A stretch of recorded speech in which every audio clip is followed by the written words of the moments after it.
Hi everyone, my name is Carly. Welcome back to my channel. I'm a mixed media artist who specializes in gouache paint, ink work, and sometimes I do other stuff. In today's video, I'll be showing you how I made this repeat floral pattern featuring poppies and how I turned that into two different color waves. So if you would like to see a more step-by-step tutorial on how to make a pattern repeatable, definitely check out this previous video I made about how to do it in Photoshop, and then check out this video on how to do it in Procreate. I highly recommend it. Anyways, let's get into it. I'm starting out with a sketch, just using a basic charcoal brush in Procreate, and then I'm redefining those edges for the actual structure of the flower on a separate layer. Once I got that down, I dropped the color in of just orange on a separate layer. I am actually starting out these illustrations as the orange color wave. The red color wave was an afterthought, thinking this might be more wearable for some people. I don't see a whole lot of people wearing orange, so that's why I did that. I'm using a burnt sienna kind of color as the shading color for the poppy petals. The base color was pretty much a true orange, like you would see if you walked outside and saw a California poppy. That's the orange I used. For the more highlighted areas, I took that same orange, but I moved the slider on the gradient scale slightly towards yellow and lightened it up a bit. So I'm using more of like a yellow-orange color for the highlights. So from the shadows to highlights, we're getting this kind of spectrum of colors, moving from the red leaning side of the orange family onto a true orange, onto a yellow orange. And this just brings out a lot more depth in the illustration. Obviously, this kind of burnt sienna color is a warm color, right? But in comparison with the rest of the other colors I'm using, it appears to be cooler. And this is what creates that effect of depth and shadow, is using colors in comparison that are leaning on the cool side into the shadows and saving the brighter, more warmer colors for the areas hitting direct light. For the texture of the petals, I'm using a paintbrush in Procreate called Spectra, and I like using this on about 80% opacity, because when you just barely pass one brush stroke over the other, the overlap creates this perfect kind of crease line on the screen. It makes this kind of rippling effect. And if you look close enough at poppies, you will see that they have those really delicate, crinkled almost lines. They kind of look like they're made out of tissue paper. So I really liked using this brush because it naturally made those vertical lines that you would naturally already see.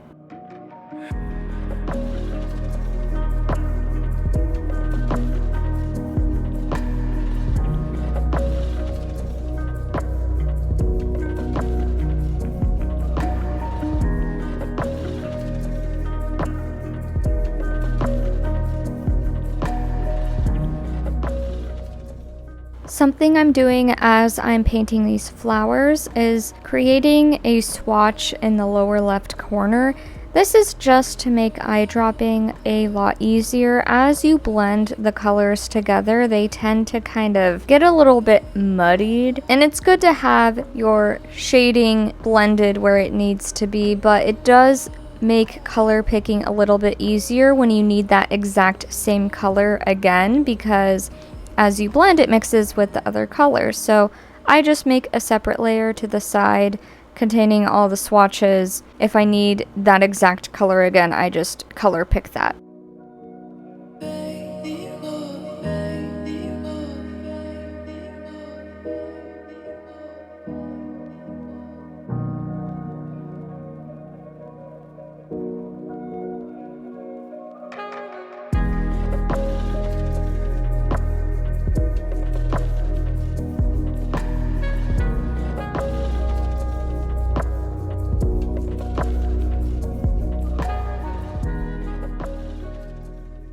Once I'm done with painting the flowers, I went in and kind of blocked out where I want the stems to be. This is going to be a repeat pattern, so what I'm going to do is move the format around and fill it with flowers as I go. That's why you only see 2 of them in this frame.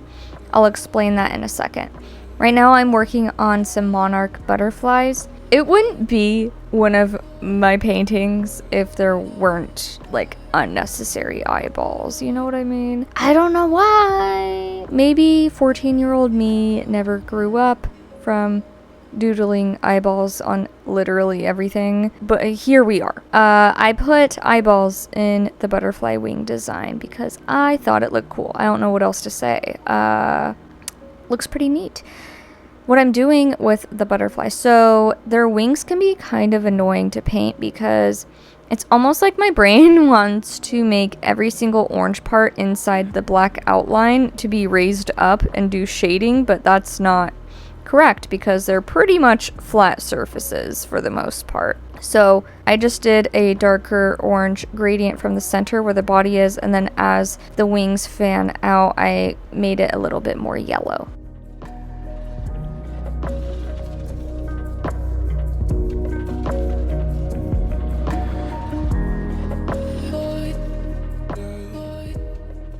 Okay, now if you want an in-depth tutorial on creating a seamless repeat pattern, watch the videos that I mentioned in the beginning. I will link them again here. Basically, you just want a rectangle, or rather a square, of your drawing, and you want to duplicate it. You want to move it all the way to the left so that the right edge is in the center, and then the other layer that is duplicated, you want to move it to the right so that the left side is all the way into the center. And then you want to do the same thing by going up and down, and every time you move them around, the empty spaces in between you fill with your other illustrations or illustrate more filler stuff.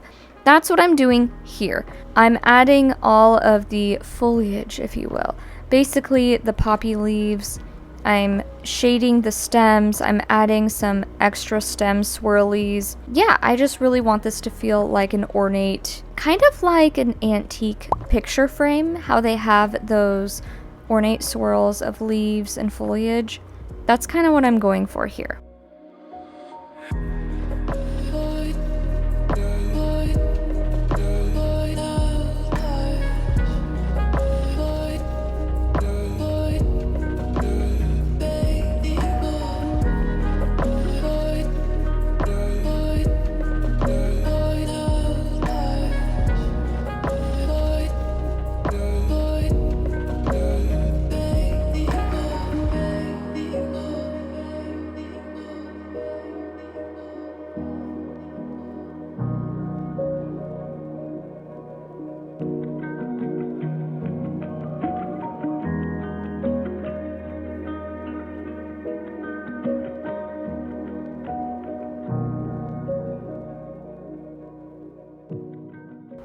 For the background, I opted for a deeper teal color.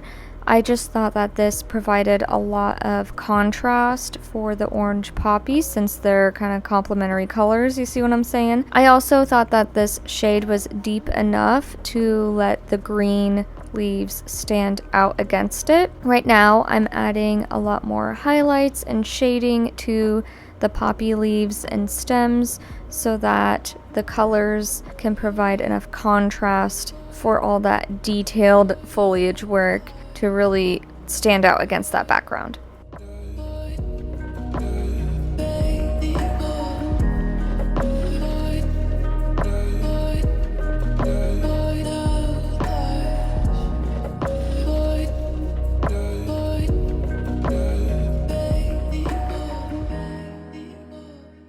The great thing about Procreate is that you can export this as a Photoshop file. Now, why would you want to do that? Because Procreate is so convenient. It's on your iPad. You can be in your bed or on your couch. You could be hanging upside down drawing. It doesn't matter. I'll tell you why. Because Photoshop, in my opinion, and I think a lot of people would agree, it has a lot more complex tools that you can adjust with. such as their selection tools. So what I did was I exported this as a Photoshop file, which saves all your layers. And here it is. I wanted to do this because I knew I loved the orange, loved it, but I knew I also wanted it in red because I wear a lot of red. And if I'm gonna make a repeat pattern, I'm gonna wear it. So here we are. Hello. I'll show you how I changed the colors. The first thing I did was select the leaves. I'll show you what the selection looks like. That's a lot. I'm not willing to select all that in Procreate. I'm sorry, but it's gonna be a no for me. And you might be asking, Carly, didn't you have this all on separate layers? Well, when I created it into a repeat pattern, I merged all the layers. And also Procreate with large files, they only let you have so many layers. So yeah. So let me show you how I made the selection in Photoshop. What I did was I went to my tools panel and I selected the magic wand tool. And then I selected a group of pixels in the leaf area. If you're not getting enough pixels, definitely bring up the tolerance so that it accepts more of the green color in. But then you just want to go up to your menu where it says select and choose the option similar. This will select all the pixels that are similar to your selection that you originally chose. And I did the same thing for every area in the illustration that I wanted to edit individually. What I did with the leaves was create a layer mask for them, and I selected the adjustment layer for hue and saturation. Basically what I did was I lightened them up so that they could pop even more against a green background since they're already green. I didn't want them to blend in too much. And I altered the hue a little bit towards yellow. This just creates enough difference from the forest green background so that your eyes can see that there are leaves there. They don't blend in too much. For the poppies, what I did was I desaturated them a little bit and then I did a blending mode kind of overlay situation of this dark red color. And I used the blending modes overlay and soft light at different opacity levels until I felt like, yeah, that looks right. I also adjusted the levels on separate components in the repeat pattern just to make sure the contrast was right after doing all these different changes. Once I was done with both versions of the pattern, I tested it on bardobrush.com/repeat, and all you have to do here is drag and drop your pattern onto the screen, and you can use the slider to adjust the size and really see what your pattern looks like at different sizes.